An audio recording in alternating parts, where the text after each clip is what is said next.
Okay, welcome. Good afternoon. Thank you to everyone for joining us for our summer studentship information session. I am Dr. Kyla Flanagan. I'm the academic lead for the College of Discovery, Creativity, and Innovation, and I'm here with two of my colleagues, Jennifer.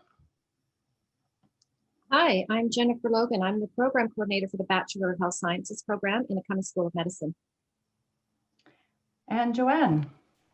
Hi everyone, I'm Joanne Fung. I'm the program coordinator for the College of Discovery, Creativity, and Innovation.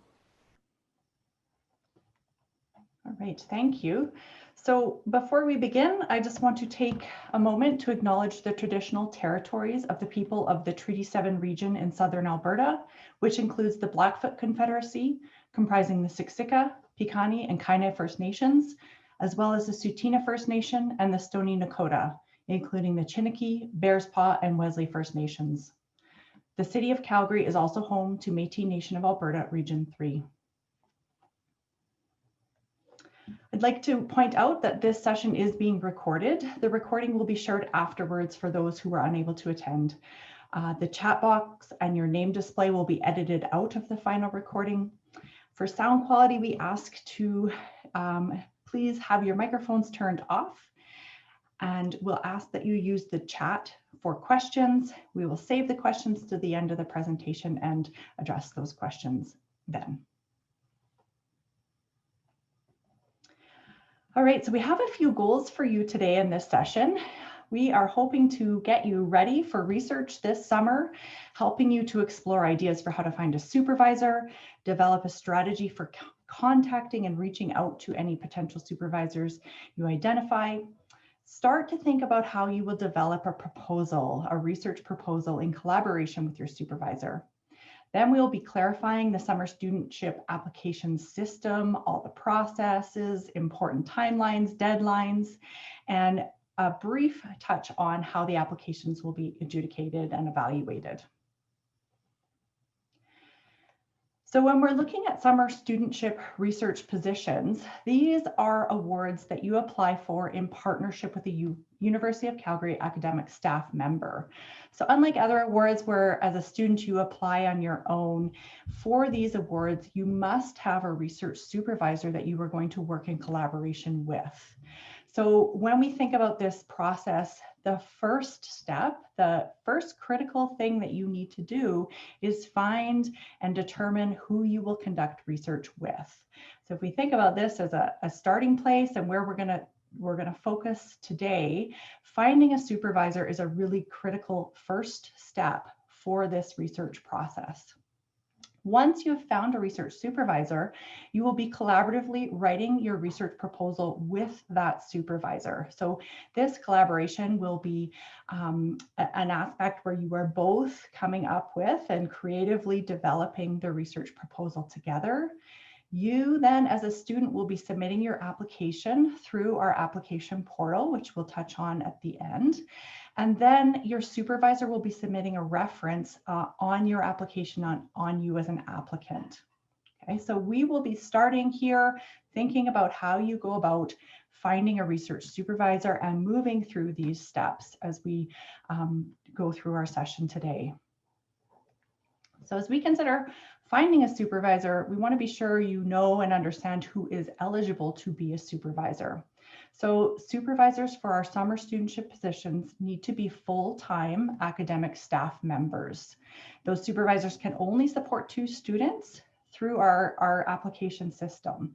Now, full-time academic staff members go by a whole bunch of different names at the University of Calgary. So you're going to want to be aware that assistant, associate, full professors, instructors, senior instructors, teaching professors, clinical faculty appointments, professors emeritus are all eligible to supervise. So those are titles and words that you want to be looking for when you're considering who is eligible to supervise you in this research position. Other researchers on campus are eligible for co-supervision of students. So different positions like postdoctoral fellows, adjunct professors can't be supervisors on their own. They will require that they have an eligible full-time academic staff member to supervise and co-supervise you in that research. So a postdoc, for example, could mentor you through your research, support you through your research, but you will have to have another full-time academic staff member as the primary reference on that application. Okay, so those are the who is able to be a supervisor for a summer studentship. How do you go about finding a supervisor? So for this session today, we're going to outline 3 sort of big approaches for how you can go about finding a supervisor. This is not an exhaustive list. There's lots of different ways that you can make this work, but this is a good starting place, a place where you can get moving towards finding a supervisor for your research. I will note that before you even reach this step, you need to take some time to think about what your research interests are, what you are hoping to get out of the research experience, so you have a good sense of where you're going to start your search and start looking. All right, so we'll begin thinking about this first strategy here, where I recommend that a great first starting place is to begin looking at the UCalgary directory. So if you go to contacts.ucalgary.ca/directory/faculties, you'll see the whole list of all the faculties that we have on campus. I really recommend that you start with your academic unit first. So find your academic unit, your faculty in this list of faculties on campus, and start exploring who is involved with what research within your faculty. So I'll just pick on the arts here. It's the first one in the menu of the faculties. If you were to click on the arts in this directory, you would then see all of the degree programs associated with the Faculty of Arts, the different departments that are embedded within the Faculty of Arts.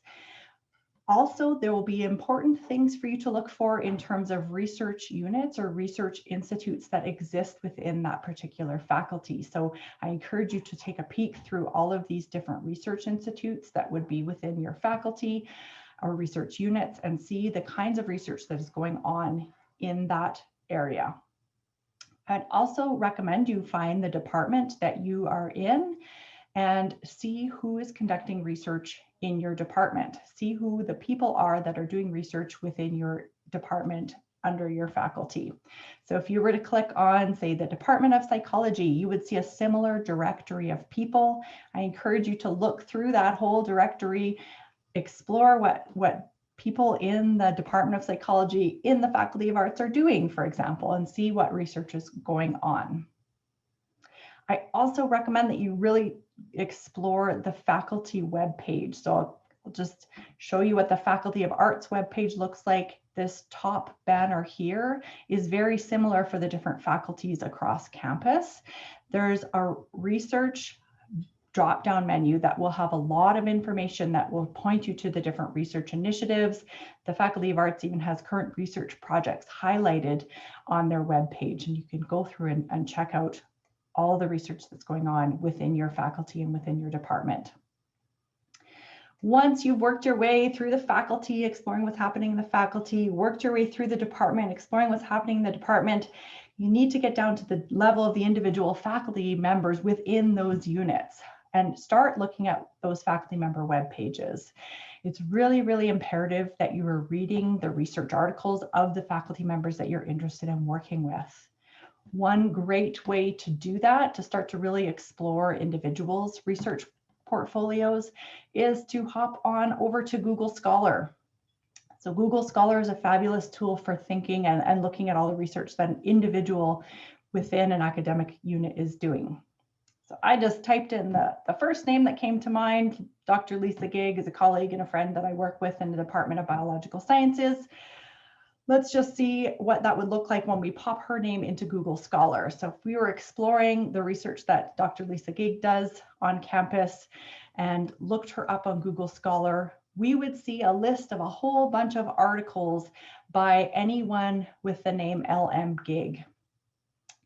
I would really recommend taking a peek, taking a look at the Google Scholar profile for a particular researcher.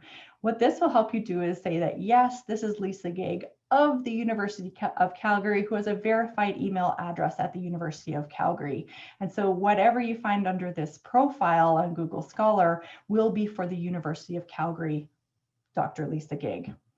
I know this seems a little bit excessive, but it's a big world full of lots of researchers, and there will be other people publishing under the name LM Gig. You want to make sure that you've got the correct Lisa Gig. For example, I'm a biologist. I study aquatic ecosystems, but I have a name twin who is also an academic, another Kyla M. Flanagan, who is a social worker and studies depression. And I will occasionally get emails from students on campus who say, I'm really interested in learning about your research on depression. And of course, that's a different researcher altogether. So you want to make sure you've got the right person at the right place. And this is the research that's being done here at University of Calgary. Once you click on that profile, you'll see, oh, there's Dr. Gig. You'll see that they are verified at University of Calgary, and you will see a list of all of their publications.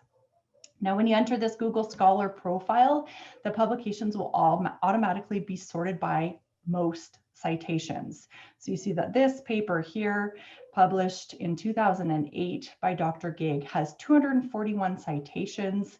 That's their most cited paper. That's Dr. Gig's most cited paper. I really recommend you read their most cited work. I also then recommend you click here on year. If you click on year, this will sort the publications from most recent to the oldest, and you will see the publications and the work that are currently coming out of this researcher's research portfolio. So I recommend reading sort of the most recently published papers of that researcher. Okay, so that should give you a good sense of this person's research, what they do, the big publications that they've had, and their most recent publications. So hop onto Google Scholar. It's a great place to do digging and exploring into individual researchers on campus. All right, so once you have really deeply explored your academic unit and looked through all the folks that are doing research in your faculty and the folks that are doing research in your department, I encourage you to expand your search beyond your academic unit. So you are not limited to working with a research supervisor in your home faculty. You can work with researchers across campus in different faculties. So you could use the directory, as I just showed you, to find related areas of research and of interest. You can also look and check out explore.ucalgary.ca, which outlines the big research initiatives happening campus-wide, and explore who is involved with those larger research initiatives.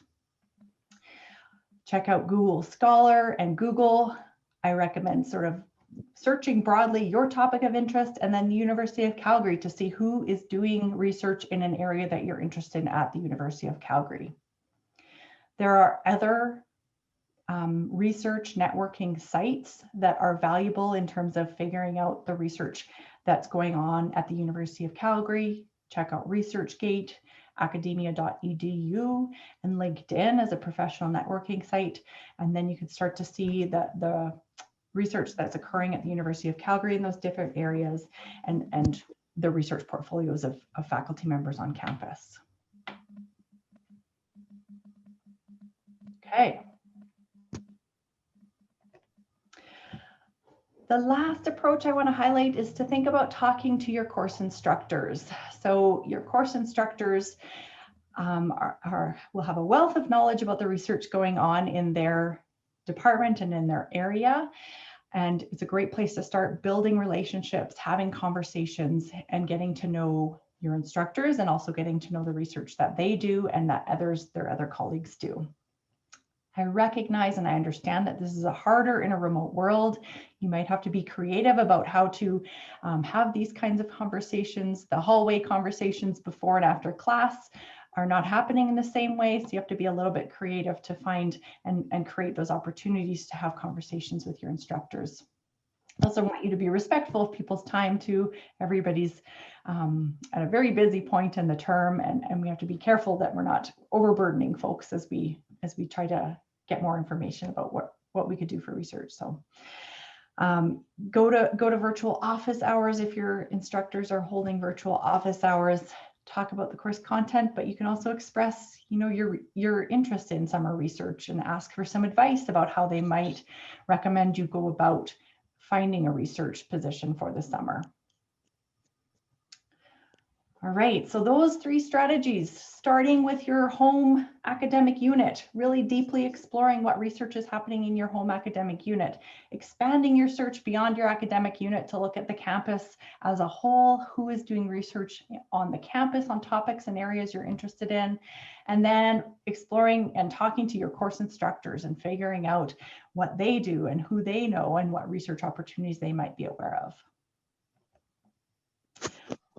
Once you've done those things, the next step is to send that introductory email to a potential supervisor.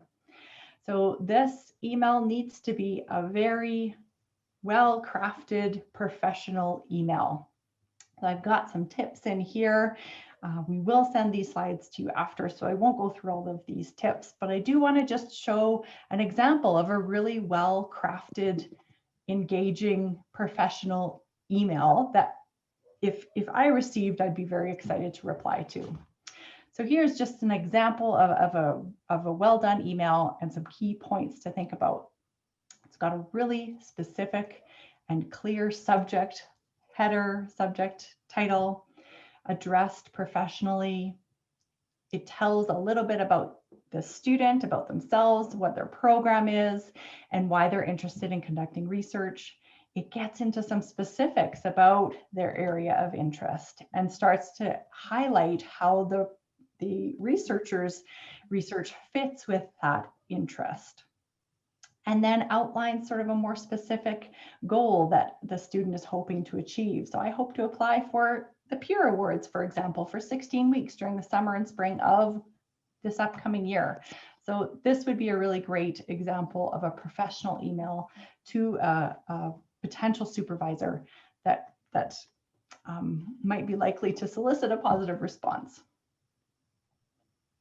So do your research beforehand. Make sure you're prepared and have read any potential supervisors' research. Demonstrate your own interest, why you are reaching out to them specifically and why you chose them specifically. Please avoid generic emails that I tend to get at this time of year that just say, hey, no title. I'm looking for a summer position. Can you help me? No details. So we definitely don't want to do that, and really avoid the mass emails that go out to a whole bunch of people sort of generically asking for research positions. You want to make this a targeted, personal email that highlights why you want to work with that particular researcher. So the more time and effort you put into this initial step, the more likely it is that a supervisor will respond to you. You should also be prepared and willing to answer some questions about the summer studentship positions in general. Some faculty members aren't familiar with our summer student research positions. They might need to know deadlines, timing of different things, how long the research will go on, all of those kinds of things. Other supervisors might also expect that you have a cover letter and a CV or transcripts prepared. So be ready to have those for any supervisors that may ask. I do want to just touch briefly on what does no mean. So if you have not received a response to an email after a week or two, it's okay to send a follow-up reminder email. If you don't receive a response to that email, it's time to just move on and consider exploring other supervisors. So don't take it personally. Don't panic. Expect to get no's through this process. That's a really normal part of finding a research supervisor. And if a supervisor applies and just isn't able to supervise you, don't take it personally. People have a lot on their plates right now. And as the picture alludes, just keep swimming, just keep trying, keep reaching out to folks. Some students in our program report that they have to reach out to 10 or more potential supervisors before they find a fit and find a match for an upcoming research term. So be persistent, keep trying, and don't take it personally. It's a busy time, just keep moving on. Okay, so we're gonna move into what happens once you've done all that hard work of researching, finding a supervisor, reaching out to a potential supervisor and establishing that relationship. Then the job of you and your supervisors to really start developing that proposal. So we encourage you, just read a ton about your project topic.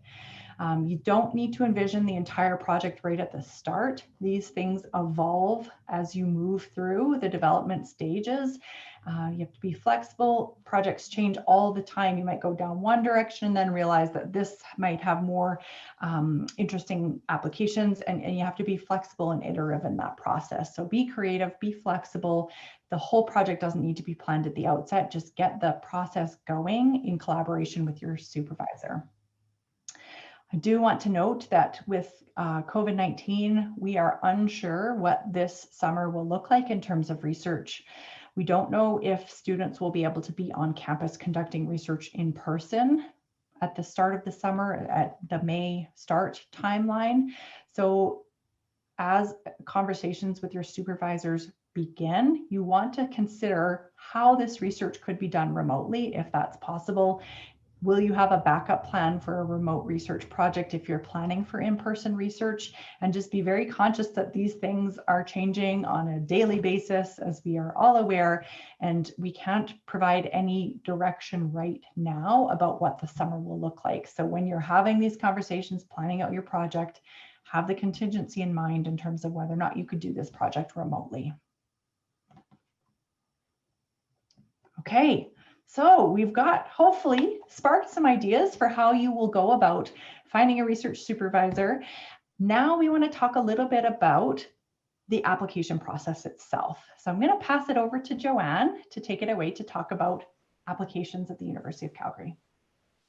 Great, thank you so much, Kyla. So as she mentioned, once you are ready to start going into the system and start developing your proposal, you will likely be going through the Consolidated Application System. So at the University of Calgary, we have the CAS system, which is an application system for many summer studentships.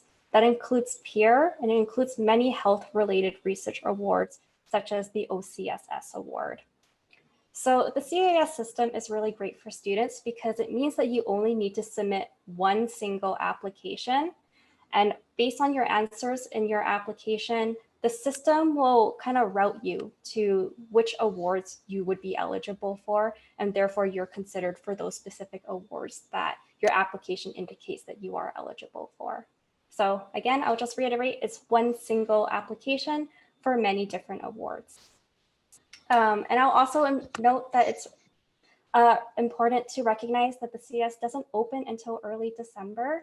So you'll want to check back on our websites in about a week or two once the system is open, and then you can start entering into the system and familiarizing yourself with it. Next slide, please, Kyla. Okay, so just a quick overview of the awards that are part of the CAS. So the awards are 8, 12, or 16-week terms from May 1st to August 27th in 2021. So research terms can't start before May 1st, and they can't end after August 27th. And that August 27th date is because that's the last date of the summer term as per the university academic calendar. So that date does change year to year. Awards are paid monthly via direct deposit, and award amounts are $3,000 for 8-week terms, $4,500 for 12 weeks, and $6,000 for 16 weeks. This is a frequently asked question that we get, and it's whether or not the awards that are offered through the CAS are taxed. And the answer to that is no. Because the awards are considered scholarship/awards student stipends, they are not taxed. Next slide, please, Kyla. Okay, so we just wanted to make a note about peer because the CAS system does include a lot of different awards, and they all have different eligibility criteria. But for peer, we really encourage applications from students all across campus. We encourage applications from students from the Faculty of Arts, Workland School of Education, etc. Often students may think that research is specifically for medicine or specifically for science, and that's simply not the case. Research is for students across all different faculties. So we really encourage applications from students with different backgrounds. We encourage applications from students in their early years, like first year, second year students. so long as you meet the eligibility criteria, which means that you are a full-time continuing undergraduate student who is continuing on in the fall academic term, and you are in good academic standing, which means that the minimum cumulative GPA that you need is 3.2 in order to apply for PURE. There is a lot of eligibility criteria available online that you can look at on the PURE website, as well as other awards websites that are a part of the CAS system. Kyla, next slide, please. Okay, so just a quick overview of the summer studentships timeline. So of course, the first deadline that you must be aware about is the student deadline to submit your application. And that's February 5th, 2021 at 4 p.m. That 4 p.m. deadline is really important to make a note of. Lots of students think that the deadline is at midnight, and it's not. It's at 4 p.m. Once you've submitted your portion of the application, your supervisor can then go into the system and submit their portion, their supervisor reference, which is due February 12th at 4 p.m. Please note that supervisors can't enter the system until after, sorry, Kyla, can you just, thank you. So please note that supervisors can only enter the system after you've submitted your part of the application. So we do give a 1-week window between the student deadline and the supervisor deadline, but you want to communicate with your supervisor and lay out expectations, because some supervisors might be really busy the week of February 12th, and they might say, can you please submit earlier than February 5th? Please submit February 1st or 2nd, so I have some extra time to work on my portion of the application. So communicate with your supervisor and be sure that they're included in that process. After the supervisor deadline, adjudication begins, and adjudication lasts for about 6 to 8 weeks. After it's completed, successful applicants are notified of whether or not they have been offered an award, and that usually happens in late March/early April. And once successful applicants have been notified, then they can start their 8, 12, or 16-week term between May 1st to August 27th, depending on how long their research term is. When you are going to the CAS, a big note on the side there is compatible browsers. So if you are a Mac user, use Safari. And if you are a Windows user, use Internet Explorer. If you use browsers like Google Chrome, Firefox, or anything other than those two browsers, you may run into formatting issues. You may have trouble submitting your application. So just be sure that you're aware of which browser you should use and using that browser when you're developing your application and submitting. Next slide, please. Okay, so preparing your application. Like I mentioned before, you'll want to go early into the system just to get a feel of what the system looks like, what questions are going to be asked, like what is your faculty, what's your GPA, etc. Go into the system early and just familiarize yourself with the questions. Again, the system doesn't open until early December, so you can start going into it in about a week or two once it's fully open. The parts that are going to be adjudicated and the parts that you really want to collaborate with your supervisor on and include them in the process of honing and developing your application include the overview/abstract of your proposed research project, the originality and creative aspects of your project, the potential benefit this project will provide to you, and any past experiences you might have in doing this kind of research. So be sure that when you're developing this part of your proposal, these are the parts that adjudicators will be looking at and reviewing. So make sure that these parts are the strongest parts of your application.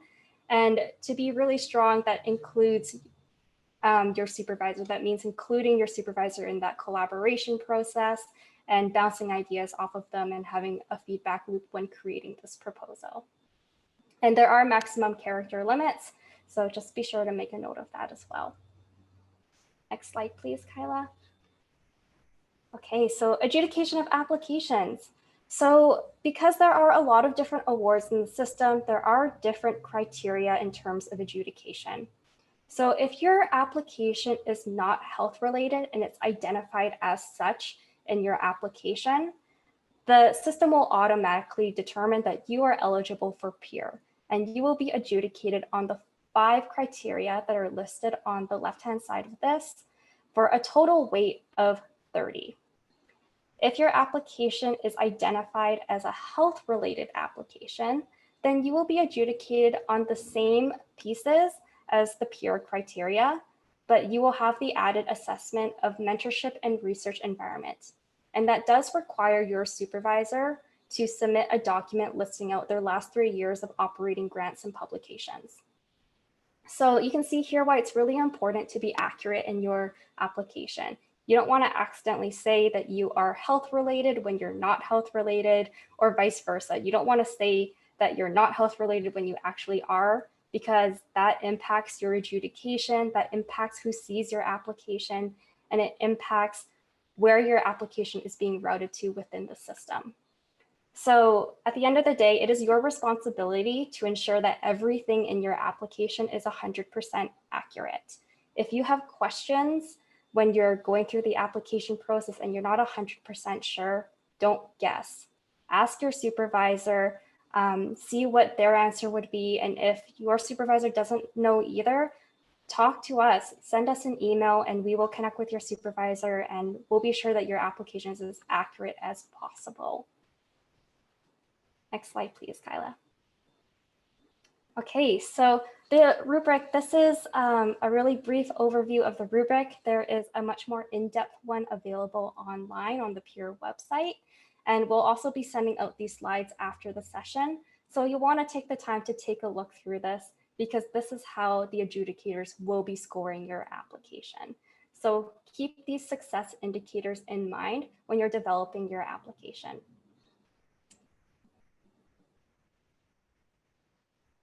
All right, and just one final note, the CAS does have a lot of awards, which includes peer and health-related awards like we talked about, but there are other funding opportunities. You're not limited to just the CAS system. Check with your faculty or department for opportunities. They may know of other research grants, awards that you could potentially apply for. And there are a lot of opportunities out there, whether they're external to the university or internal to the university. So check with your faculty, check with your admin, check with your supervisor, and ask questions about what you can apply for.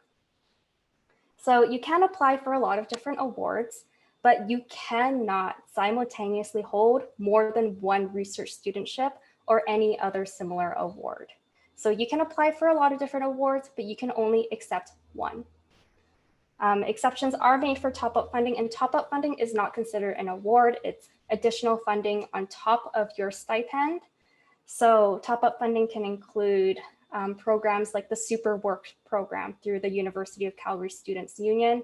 They offer funding on top of internships and research funding, but that's not considered an award. If you have questions about what is top-up funding and what's considered an award, we encourage you to talk to your supervisor about that to figure those details out. Or you can also connect with us at summerstudent@ucalgary.ca if you have questions. Oh, and I will bring it back to Kyla for this slide. All right, thanks, Joanne. So at this point, we just want to encourage you to take some next steps. Think about what you're going to do in the next few weeks here as you start to prepare yourself for a summer studentship position. So start researching faculty web pages. I encourage and challenge you to send 3 emails to potential supervisors by December. Go to some office hours this week and start conversations. I recommend that you have a supervisor confirmed by mid-January, but if not, keep trying. Just keep reaching out to folks and sending out emails to create that relationship and meet and work with a supervisor. We also are going to have another information session in January for the summer studentship positions that will focus more on the application proposal and application process itself. So once you have found a supervisor, this session will also be particularly helpful in crafting that proposal and writing and submitting your application to the Consolidated Application System. Okay. So we wanted to leave lots of time for questions. So at this point, we're going to open it up to questions in the chat. Jennifer is going to moderate the chat for questions, and Joanne and Jennifer and I will do our best to answer your questions now. If there's things we can't answer, we'll get back to you. And I'll pass it over to Jennifer to open it up to questions. Yeah, perhaps Joanne could clarify what courses they should be including in the GPA when they enter their GPA into the system at application time. So a minimum cumulative GPA includes all of your grades and courses that apply to your current program of study. So that includes all courses that you've taken from the moment that you started your program. That includes spring and summer courses as well. If you have questions about how to calculate your GPA or what exactly your GPA is, we strongly encourage you to connect with your faculty advisor, because they'll be the individuals who have the best information available to help you accurately calculate your minimum, your cumulative GPA. Kyla, what would you recommend? A student is wondering about if they're sending individually carefully crafted emails to individual researchers, is it okay to send a whole bunch of those out to different researchers at the same time to maximize their chances of being successful in securing a position? What would you recommend? Yeah, I would recommend really starting with a few. So maybe, organize your list of folks that you're interested in having conversations with, and start with, your top 3, maybe email your top 3, and then give it a little bit of time, see where those conversations go. You do run a little bit of a risk if you kind of do all this research and blast all of these people, that you're going to have so many conversations and potentially too many opportunities. So I think, do a carefully crafted few at the start and see where things go. I will also sort of advocate that you are interviewing the supervisor a bit as well, right? So you want to be sure that this is a person that you want to work with. So when you come into conversations about potential research positions, be sure that you're asking questions that you want to know with regards to how the supervisor might be as a mentor, and what kind of collaborative relationship are you going to have in this experience. Yeah, so I would start with a few and work your way up. You can sort of kind of expand. It will take quite a bit of time to do all of that research as well. So yeah. If a student is hoping to do a research project in conjunction with another student, and they have found a supervisor that's willing to supervise them both, is it possible to apply for funding for a project that would be completed as a team? Okay, this is a challenging one to answer. So in this case, you have to submit your own research proposal. So you cannot copy and paste and have two research, have one student submit the same proposal that you are going to submit together. So you have to be very careful in terms of that there's a piece of the research, even if you're working in a team, that is your own, and that you will write in your own words for your research proposal submission. So we have had cases where students are working on a bigger project and it's collaborative, but they each individually have pieces of that bigger project. Joanne, did you want to add to that? I know you had experiences along those lines last year. Yeah, you pretty succinctly described what the process would be like. Like Kyla mentioned, each student needs to submit an individual application. There's no such thing as a group application through the CAS. And just be sure that you write it in your own words. You can't copy and paste from another student. You can't copy and paste from your supervisor. Your supervisor can't write it for you, of course. Just be sure it's in your own words and that you indicate what your goals are and what exactly your responsibilities will be. Students are wondering just how competitive is this competition for funding? And a second part to that would be, are first year students negatively impacted in this competition by the fact that they likely have no previous research experience? Okay, so I can speak with respect to peer, particularly in terms of the competitiveness of the award. Last year, we had 514 students that were eligible for peer. and we awarded 137 peer awards. So that gives you a rough idea of the relative success rate of students that were eligible and applied for peer. However, there are many other awards on the health side of things that sort of shift that success rate in terms of the criteria that are involved and the number of applicants for more specific awards. Maybe Jennifer, is there anything you would like to add on that side? Once again, it depends upon how many students are in the pool of applicants for any given year. It can be very competitive, and unfortunately, not every student that applies will be able to find funding within the competition. So I would suggest to students that are not successful in receiving funding for the summer studentship season that they potentially contact their home program to see if the program they are enrolled in has a provision to potentially turn this research project, if the supervisor is willing, into an independent study course. So I mean, there are other ways to still gain that summer studentship research experience without getting funding for the award. Yes, absolutely. Are there a specific amount of hours that students need to be meeting on a weekly or monthly basis? And are these hours generally tracked? That's a great question. I might just also address the first year and concerns around first year student questions too. So we have had a number of first year students be successful for our peer awards. So I want to encourage that if you're in first year, definitely apply and consider yourself for this kind of research experience.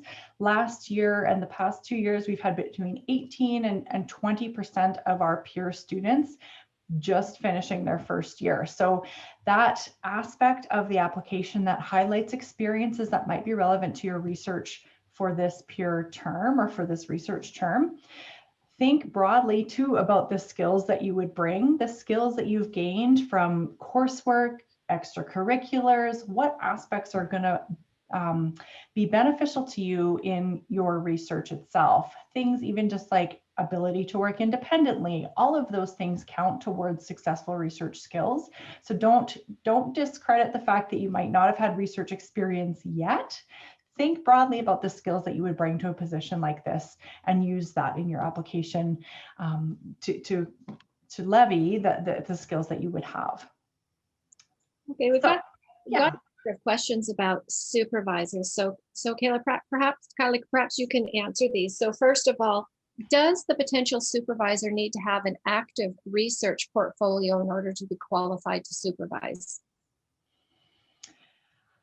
I'm not too sure about what would be meant by the active research portfolio. The supervisor, as a requirement, needs to be a full-time academic staff member. So if they meet that, then they should be eligible for the award. For those health awards, there is the component where the supervisor's research environment is evaluated. So that may come into play in that evaluation in terms of the grants that they hold and the research portfolio that they have brought to the application. Another student comes to us from another institution and has a research supervisor from that previous institution. Is that supervisor eligible to supervise them for funding here at the University of Calgary? Unfortunately, no. If that supervisor is not a University of Calgary academic staff member, then they are not eligible for this award. So if they are an academic staff member somewhere else, they are not eligible. How do you suggest a student handles it if they get more than one yes, because they sent out multiple inquiries and they get more than one supervisor saying yes? How should a student handle that success? Wow, yes. Well, that would be very exciting and wonderful for you to have the opportunity to choose which one of those opportunities you would like to follow through on. So I would suggest that you would then have the choice. It sounds like when you go apply for jobs and you get multiple job offers, you're in the wonderful position of having the choice and the ability to choose. I would be very cautious that you're not going to burn any bridges in declining offers from supervisors and sort of explaining them to the situation that you made choices in terms of going with a different project. Are students eligible to have more than one application in the portal, potentially for 2 different projects? No, so students can only submit one application per academic year. So that means one application equates to one research proposal.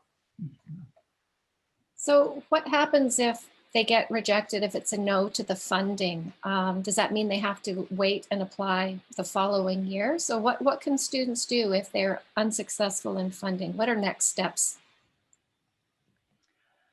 Yeah, so if you're unsuccessful in funding, great chance to sort of continue working with that supervisor in an independent studies, as Jennifer mentioned. So you can potentially turn this into, rather than getting funded, you're getting course credit for doing the research, so that you are, many faculties have an independent research course that you could take and apply the project there.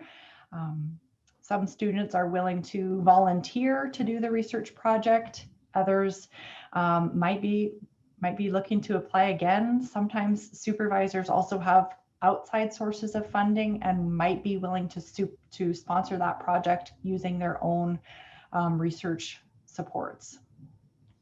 Kyla, perhaps you can clarify again for the question regarding if they get funding, how many hours, like what kind of a time commitment is it if they are successful in getting a funding award?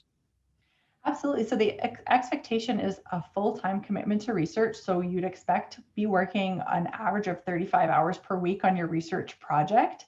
So a full-time commitment. This award is considered to be sort of a large commitment to your research experience. Okay.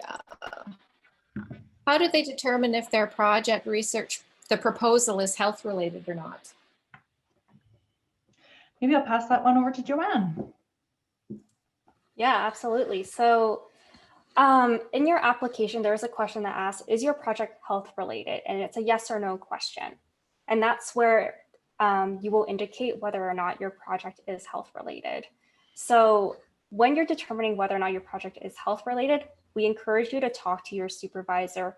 They are the primary individual that you should be asking questions to, particularly about the specifics of your application, because they'll know your research project. They'll understand how your research connects to the different questions in the application. So we strongly encourage you to connect with your supervisor once you have one to help you answer the questions that are in the application system. Are open studies students at the University of Calgary eligible to apply for funding? They're open studies students are not admitted yet to specific programs, but they are undertaking coursework at the University of Calgary. Yes, so open studies are eligible so long as you meet the other criteria, which is that you are a full-time University of Calgary undergraduate student continuing on in their studies in the following fall academic term, and you have a minimum cumulative GPA of 3.2. What are the end of funding expectations? Do students have to do a paper? What kind of reporting is required at the end of funding? So I can speak to the peer awards. The peer awards have a final report as a term of the award. That final report has 3 different components. You'll produce an abstract of your research that can be, this year we tried a new way where you could either do a traditional written or graphical abstract. We then collected all those abstracts and shared them with the peer cohort. The second component is some means of disseminating your research findings. So when you are accepted to the peer program, we will go over all the details of what that might entail, but some way of communicating what it is you've learned through your research is an expectation of that section. And then the last component of our final report is a reflective component where you reflect and articulate on the skills and things that you've learned through your peer experience. So as a part of peer, that final report is a requirement for the term and the conditions of your award. If a student is successful in receiving summer studentship funding this coming summer, are they eligible to apply again the summer after? Yes, you are. Yes. Yep. We have multiple award winners.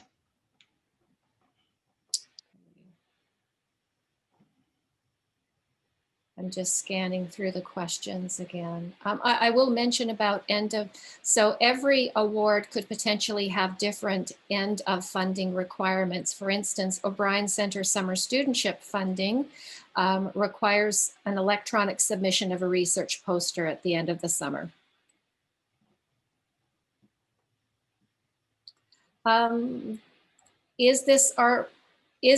Are any of the awards available for community-based after Bachelor of Education students as well? I'm not 100% sure what the designation of that is, if those students are considered undergraduate full-time students. If they are considered full-time undergraduate students, they would be eligible. But I would encourage whoever asked that question to perhaps email us after and provide a contact email for us to connect with whoever administers that program so we can confirm whether or not students from that program are eligible. It's a question here. I'm not entirely sure what the student means, but I will read the question. Would we get to choose the time frame in conducting the research, or it solely depends on the proposal of the research itself? I'm not sure if it's talking about if they apply for just 2 months of funding, do they get to determine which 2 months they hold that funding? Joanne, yeah, I can go.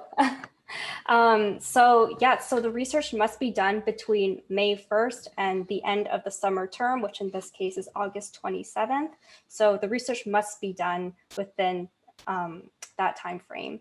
If you are on an 8-week research term, then yes, you can definitely start later than May 1st. We've had students start July 1st or sometime mid-June. It really depends on how long your research term is. If most students who are on 16-week terms start May 1st and then end around mid-August. And in terms of determining the length of the research term that you are selecting, some of that comes down to the student's personal choice. They might have, considerations in their life that they're working around in terms of the research term length, but also should be a conversation with the supervisor in terms of what can be accomplished in an 8 versus 12 versus a 16-week research term. So some students are asking for clarification about sort of the order of process. So they don't have to already have a specific research project designed in their own mind before contacting a potential supervisor, do they? No, absolutely not. And I think very likely your proposal would be made much stronger through the conversations with your research supervisor. So coming with ideas, coming with areas of interest is definitely great, but it does not have to be a fully fleshed out proposal that you're bringing to a research supervisor. Oftentimes research supervisors will have ongoing research, and aspects of that research become appropriate for an undergraduate student researcher, and that becomes part of the project that you would be proposing. So don't feel pressure to have all of this ready to go prior to having conversations with faculty members. Come with ideas, come with eagerness, and having read and understood the research area of a potential supervisor. There seems to be still a little bit confusion about meeting the criteria for health. So students are wondering if they meet the criteria for a health award and they indicate that in the application, does that mean that they're ineligible for PURE or they're not able to apply for PURE? I think there's some confusion about one application for multiple types of funding. Mm-hmm. So non-health awards will get put into the PURE pool, but health awards are also part of the PURE. So it's sort of shifts you in terms of what you're eligible for, but there are PURE awards that are health related as well. So it doesn't make you ineligible for PURE if you are in the health realm. However, if you are not in the health realm, then you will be in the PURE pool. Joanne, maybe you could. clarify too if I didn't explain Yeah, that well. the system can be a bit confusing for people who are going through it for the first time, but essentially what it is when you submit your application, the system determines which awards you are eligible for, and that may be 1, that may be 2, that can be 5. So it's really all based on the answers that you submit in your application. So again, be really accurate in what you're submitting. And yeah, the system will determine which ones you're eligible for. Joanne, can you clarify, can the research be split up in the summer? You know, if they apply for a specific amount of time, but there's a month potentially they cannot work, can their funding be split up into 2 different segments in the summer? So correct me if I'm wrong, Jennifer, but I believe that the research term must be done consecutively. So if you are on a 12-week term, you can't just do 3 weeks in May and then do the 8 weeks, the rest of the weeks in July to August. It should be consecutive because this is an experience that you should have consecutively because that's a part of the research process. Sorry, go ahead. Standing as well. It's meant to be done consecutively, and this is a stipend you are receiving. It's not, you're not being paid on an hourly basis. You're being paid in full month increments, and that's one of the reasons why it's meant to be held in a single term, as Joanne has outlined very carefully. Joanne and Kyla, there's a lot of very, very specific questions in here. And I know the time is drawing to an end. Joanne, are you okay if the students send these questions to summer studentship at UCalgary.ca and then you can direct, summer student, I mean, at UCalgary.ca, and then you can direct them for specific answers? Absolutely, yes. You can email summerstudent@ucalgary.ca for general questions, and you can also email peer@ucalgary.ca if you have specific questions about peer. As well, if there's any Bachelor of Health Science students in the group here, they can feel free to email me as well. And I'll just note that we are recording this presentation to share with everyone who has registered and potentially are unable to attend. So we will be sharing resources, we will be sharing the slides, and we will be sharing the link to the presentation recording once it's ready. So you can expect that email in your inbox probably in about a week or 2. Wonderful. With that, I think we better say farewell, and I hope to see you in a future summer studentship information session in January, and look forward to hearing from you and hearing your questions. Have a wonderful day, everybody.